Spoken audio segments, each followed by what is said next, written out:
Back in 2011, a number of us put together a competition called CRM Idol. CRM Idol turned out to be bigger than we expected and more important than we expected. It was based on American Idol. It was for emerging technology companies, small companies. In fact, you could not have revenue more than $7 million or you were not even eligible. But there were small companies who we thought, after all was said and done, would be the companies that had the most potential for success in the market, given their overall nature as a company, not just the technology they had. We had panel of 9 judges, 3 of which were on every call with all the initial auditions. If you made it to the semifinals, your entire management team had to be on a call, and then you would have a conversation with one of the analysts or influencers who was a judge. And then if you made the finals, you had to produce a video for under $7,000 that would then be publicly voted on. And then we had another panel of 100 judges who were there for the final vote on the video and on the company, and also to mentor companies along the way. A small company from Kiev called BPM Online, whose parent company was TerraSoft, also small, entered this contest. They were the very first we had 2 winners in the beginning. They were one of the 2 very first winners ever. That company is now Creatio. And they have easily been, since we ran the competition for 4 years, they have easily been the most successful company by far. And as I said, the very first time anyone ever won the competition. Now, why did they continue to be as successful as they were even back then when they were small? Well, one of the things that was consistent about Creatio, then BPM Online, was the quality of their product, the quality of their management team, and, by the way, the creativity of their management team, and also their knowledge of how their customers wanted to think about how to use technology, right? And the thing that's amazing is that since the beginning, they have done one thing which very few other companies have done. Not only have a platform back then, but they also have a fully integrated CRM suite, sales, marketing, customer service. And now, over the years, because they were so heavily process focused, with at the same time user interfaces that were actually usable for anybody back then, so they were very UX concerned. But at the same time, they've moved more dramatically toward low code, no code kind of approaches, and have proven the success of them with their customers. They built product. For example, they have what they call Studio, Creatio Studio. And the best way to describe how amazing that product is, look, there's a trend that we've seen that Brent and I have a lot of knowledge of too, called citizen apps. That's what it's pretty much, where the vendors provide you with the tools you need to build the apps yourself, even if you're a business user and not a developer. The way Creatio has been a leader in that for a long, long time. And the best way to describe it is you would go to a Creatio conference, and this is over the years, by the way. And at lunch or prior to lunch, they'd say, hey, we're going to do a contest. We want some people to build apps over lunch. And at the end of lunch, we'll have an app and we'll show it to everybody on stage. And you know what? Never failed. Every single time, 2 people picked out of the audience, sat down, built apps, showed them at lunch or after lunch. And they were complete, simple, but complete apps using Creatio Studio. That's the quality of the product. The integration of the 3 CRM pieces, meaning they've understood that CRM isn't just sales the sales, marketing, customer service is very tight. It's extremely valuable for companies who want to basically be ready to roll, rather quickly, but with full capabilities. Their power tends to lie in the mid-market with some upstream possibility, right? Some. but it's mostly sits in the mid-market, which is where their power has been. Now, if that was all they had, that wouldn't win them this, really. But there's so many other things that they've done well over the years. And again, some of this literally by seat of their pants. I mean, this is a company that historically has been completely homegrown, no investors, nothing up to this point. And yet, and you know, it's not easy to do something when you don't have the money to really scale up. I'm not saying you shouldn't take money. You should if you got the opportunity and you want and you think you want to really scale. But these guys did some amazing things. So, for example, and it's resulted in, I'll call it, the market impact per pound is just off the charts as a result. So, for example, they have been leaders in 2 Magic Quadrants in 2019. Leaders. They were in the SFA Magic Quadrant and Lead Management Quadrant. They were leaders in Gartner's MQ. And the other leaders were typically Salesforce, Microsoft, Oracle, and SAP, and them. That was kind of what you saw, right? That's how strong they are. In the last year in Forrester, they were strong performers, I think, I want to say it's either 6 or 7 Forrester waves, right? They're in a number of other, they're on a number of other Magic Quadrants from Gartner, meaning they're at one of the other corners, so to speak.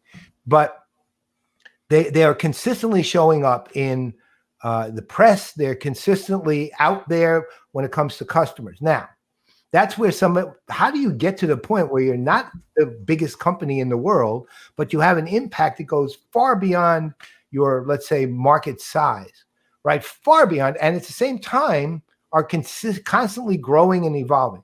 Well, they've understood the other pieces that it takes to build an ecosystem. Their outreach program, which was built by one of the people you saw the comment on, Olga Noha, right?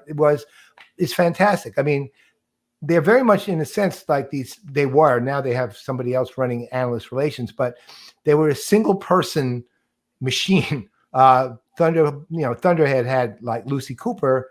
Olga is who does it for Creatio, right? She built this machine that just got all the analysts highly interested in what they're doing. And interestingly enough, and you have to take this into account, really liking the company, kind of what Sandy does at Zoho too. It's very similar, right? Which is the analysts not only respect the company, they like the company because they like the people they're dealing with who treat them with respect and who are respected as a result too. And so, and again, these are seat of the pants, kind of build it up on your own. The other thing that Creatio has done exceptionally well, and should be a lesson for a lot of companies, is the way they actually have built their partner network. Now, interestingly enough, it's not a normal partner model. Normal partner models have more GTM type partners, more go-to-market partners than Creatio does. Creatio has, though, instead, they've always had a very strong VAR kind of reseller model, but it now goes considerably further. The way they partner with their customers is by saying, okay, I'll tell you what, we have 24 verticals, which they're very strong in, really good vertical models. We have 24 verticals that we can play in. I'll tell you what, partners, we'll handle these 4. You handle the other 20. You build the vertically specific process maps. You build the technology we need to be in these verticals, and we will collaborate with you to go deep in those verticals. And that includes things like manufacturing, which for those of you who might or might not be aware is a very hot sector at the moment for almost every vendor, is manufacturing, CRM-related manufacturing stuff. The combination of that kind of partner program where the partners have good revenue opportunity and at the same time love working with Creatio and actually have specific territories that they can work, and that Creatio doesn't step in and try to like take away from them when the time seems to be right because it's going well, but in fact supports them in that combination starts providing a lot of the market impact. The other thing though, and the final thing I want to talk about with Creatio is, you remember I said they have a strong management team. Well, what comes from management is is vision and mission. And again, you've heard me talk about vision and mission as a very important component of the watch list, and of really, when I say that, meaning of the company, right? That because it's essentially what everything else you do stems from. Now they have a messaging slogan, which is everyone a developer, but that's really not their vision or their mission. So here's their vision. We create a world in which any business idea can be automated in minutes, which goes to, of course, low code, no code, and things like that. And the mission is, our mission is to help companies accelerate. Now, initially, I have to be honest, when I heard accelerate, I thought it was kind of overdone. And, I still have a little of that, I have to say. I think they use the word too much. But I'm much further along in understanding where they came from when you couple it with automated in minutes, because you get the tasks at hand out of the way quickly. It gives you the ability to take the time to accelerate, to rapidly evolve your business possibility. And Creatio actually has built out a large number of capabilities to do just that. Now, again, they're very process focused, very technologically focused, but they're also very creative. Now, because I have a long-standing relationship to them, every birthday they send me something, right? Now, it's an adorable present is the best way to put it. I'm going to show you one. Arguably one of my all-time favorite birthday presents. It's a Paul Greenberg bobblehead. Right, that was one from a few years ago. They hadn't made the name change. The other indication of their creativity, although I guess we're not showing it today, is that when they made the name change last October to Creatio from BPO Online, they did something that I have to say I've never thought. There's probably no other company on the planet that would have even considered what they did, and they did it. They had, I am not kidding, we'll put the link up in the show notes. They literally had 100, I think it was 163 of their employees, including the management, many of the management team, jump out of airplanes with big signs saying Creatio. And I'm not kidding. It wasn't like photoshopped or lightroomed or anything like that. They literally jumped out of airplanes, which of course, being a Jewish mother, terrified me, right? So I was frightened to death that day. I'll never forget it, that somebody was going to get hurt. But you can't argue for impact, because the right kind, as it turned out, not the wrong one. So, I mean, that's what I'm saying. They're willing to they did a Christmas video to everybody where the entire management team stood there and just danced. I mean, they have a sense of humor. They understand the nature of the company. They engage deeply with the analysts and influencers that they deal with. They engage deeply with their customers. They provide good partners with partnering revenues for their partners, in addition to working with them and collaborating, and not trying to say, oh, this is lucrative, now we're going to take it from you. They stick with it and keep supporting those partners. And all in all, they have a fantastic low code, no code platform. And honestly, that's exactly what went through the watch list. And again, pound for pound, I don't know a company that has more marketing impact than they do, given their size. Nobody. So with that, the winners. So I gotta, before we start asking questions, I gotta say, with the name change and the jumping out of the plane thing, you know what came to mind? Do you remember the WKRP episode, the Thanksgiving episode with the flying turkeys? Yes. As God is my witness, I thought they could fly. That's what came to mind when you told me that they were going to be doing this thing. I was like, oh my God, I hope this thing works out. And I was so scared that day. I'll never forget it. I literally watched it, but it was already recorded by the time it was up. So I assumed that since it was up, that nobody got hurt. Yeah. Right? So anyway, hi, Eric. Hey, good to see you guys, Brent. Nice to see you. Absolutely. So, how long have you been with Creatio? God, it feels like forever, but I think it's been about little under 3 years now. So been a whirlwind. Always a big fan of having conversations, with you guys, Paul. You know how much you're loved here at Creatio. So it's great to be here. So, okay. So Eric, you're like global, I'm going to just call you global head, not global director, global head of sales enablement. Now, first tell us what that is and what you do. And then I'm going to ask you a question about the term sales enablement. Sure. Yeah. Really my responsibility, and I'm kind of new to the role here, was with the strategic account team prior to taking on this role. But really what I'm responsible for is kind of aligning our go-to-market strategy from marketing to our sales team to operation, and really enabling our sales team to have the information that they need when, where they need it, to make sure that they are able to address customer needs very specifically. So enabling all of those different channels is really what I'm responsible for. But I wear many different hats as well. As you're aware, you've taken part in some of our online digital events. So I've been focused on doing a lot of that activity as well. But really, it's making sure that our sales reps are equipped with what they need when they need it. All right. So now I'm going to ask you a question that thought leaders are arguing over for the last century. Sales enablement, sales optimization, sales acceleration.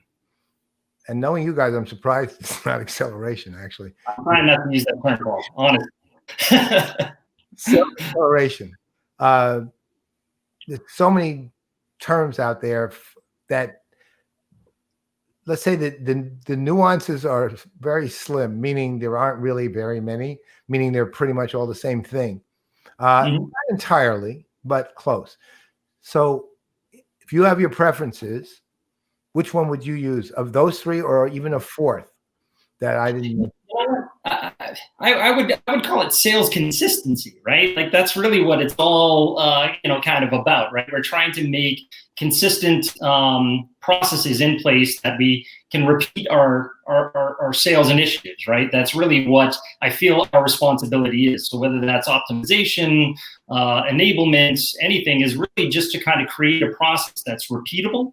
And that's, I guess that would be a new term. Maybe it's sales consistency direct.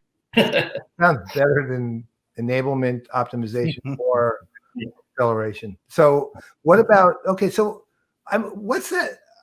Okay, there's a number of people who kind of have, let's call it approximately similar roles to you, but not identical. What does that actually day-to-day mean you do? I mean, what actually happens in a given day with you? Yeah, absolutely. So within a given day, my job is to onboard new employees and make sure that they get ramped up quickly and indoctrinated into our sales methodology. So we've been lucky enough, knock on wood, that we're still in hiring mode. A lot of organizations aren't having that luxury right now. So we're in hiring mode. We're onboarding new employees, making sure that they get up to speed on our sales methodologies. Equipped with all of the tools that they'll need to be successful. So that's one aspect. The other aspect is working with the existing sales team to help them kind of better understand their opportunities and structure of deals, and enabling them to have better conversations with their customers. So I get heavily involved in a lot of deal reviews.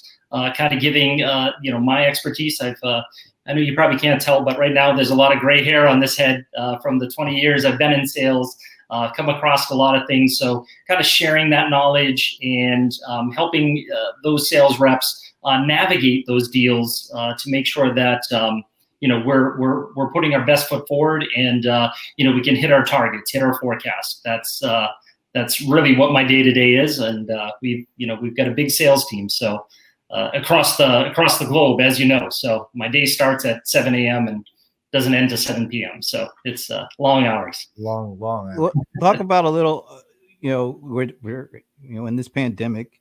Mm-hmm. how are the conversations between your sales folks and your customers? What's on the mind of your customers, and what are they needing from you guys specifically in the midst of all this? Yeah, that's a great question, Brent. And if the one thing that the pandemic has kind of exposed, it's broken processes, right? People have had to kind of minimize their operations or even shut down certain aspects of their operations, and it's kind of left them in a quandary as to how they're still going to provide the same level of service to their customers. How are they going to maintain collaboration amongst their teams? So, I think that, and it's probably very similar to what you guys are seeing as well, right? I mean, this is really where, CRM and business process management, low code can come into play very easily, during times of crisis like this. People need to adapt to new ways of doing business. So, they're asking us, how do we, take all of our legacy applications or even, point solutions and tie them together? How do we maintain collaboration amongst our team if we're not, in a single location? Well, we're being, tasked with helping them through that process, and we've kind of stepped up with some different programs to help them. What's really encouraging to me though is our partner network. Our partners have been great. Partners like Tata Consultancy have come in and offered up, free services to help organizations design processes. How do we handle this change in your operations? So we've been fortunate enough to have, very good, response from our customers. We've had a lot of, inquiries from different organizations. Paul, you mentioned Olga and her consultancy machine. Well, she's now turned into the digital event queen. We have over 500 digital events globally. So we're starting to get more and more leads, based on that, because we're trying to share that thought leadership at this point. And we've been fortunate enough to have great conversations, Brent. So, I hope that's what, the rest of our CRM community is seeing as well. Well, I'll tell you, to your point on events, when you did live events, they were astounding. I remember, I think it was 2019, you went to St. Petersburg in Russia, and you had 5,000 people at the event. Then you went to Kiev and had it was Kiev 5,000, and St. Petersburg had like 3,500. And I was in Indonesia with you guys last September, and there were 650 people at that event. And that was only because that's all the room would hold. There were 2,400 registrants, right? So, I mean, you guys, I've never seen a machine like that before. Again, your events are bigger than vendors 30, 40, 50 times your size. Now, let me ask you this. Given that, are you seeing similar events, maybe not that big, but those kind of sizes when you're doing the digital events? I mean, we've had a few that have been, pretty extensive. I know, Paul, you joined us for one early on in the pandemic. That was internal, along with some partners. We had a pretty good audience for that. But, we're seeing good attendance, throughout these events. And we've actually seen, like I said, it's helped out increase the level of leads and things that are coming in. So we're reaching a far broader audience in terms as well. So it's been very successful. We're looking forward to get back to the live events because we love those. We love having you guys there. Always appreciate listening to you talk, Paul, in particular. We love you too, Brent, by the way. Don't take offense. But Paul's been engaged for a number of years. So we're looking forward to getting back to that. But again, I think our marketing team has just done a phenomenal job putting together these events and really driving, our message, throughout the globe, really, that, in times of crisis, we can help you. You mentioned our tagline, automate business ideas in minutes, right? So that's our goal, is to provide a platform that's going to enable organizations to adapt to this change very quickly and easily. Well, you have one that proves it. I'll say that. And I'd say one final question. Sure. You guys have a band? Do we have a band? So I've watched some of your previous episodes, and that was my biggest thing coming into this was I don't have any discernible entertainment skills. So I'm not sure about the rest of my my colleagues, but we would definitely step up if there's a battle of the bands. If we don't have one, we'll make one. Again, all right. Well, we create ideas instantly. That's what we do. Well, I have to say one thing. Brent and I take that as a commitment, by the way. All right, that's fine. We got it. We don't take it as just like, a loose statement. So I'm putting Creatio on the list and taking in one off, one more slot taken. All right. All right, then, sir. And on that note, we better end this one. But Eric, thanks again for joining us. Awesome. Appreciate it. Appreciate it, guys. Thank you again. Great seeing you. And thanks again for including us in the watch list, guys. Really appreciate it. Oh, John says there is a band named Creatio. Well, I'll put it there. It is. John. Oh, let me get this last one up here too. Although I don't know why. Well, I wasn't going to bring that up because Paul, I see in the background there. That's an offline discussion. We don't need to. No, it's with me and Brent. It's an offline. Oh, look at that. Nice comment. There it is. Big hug.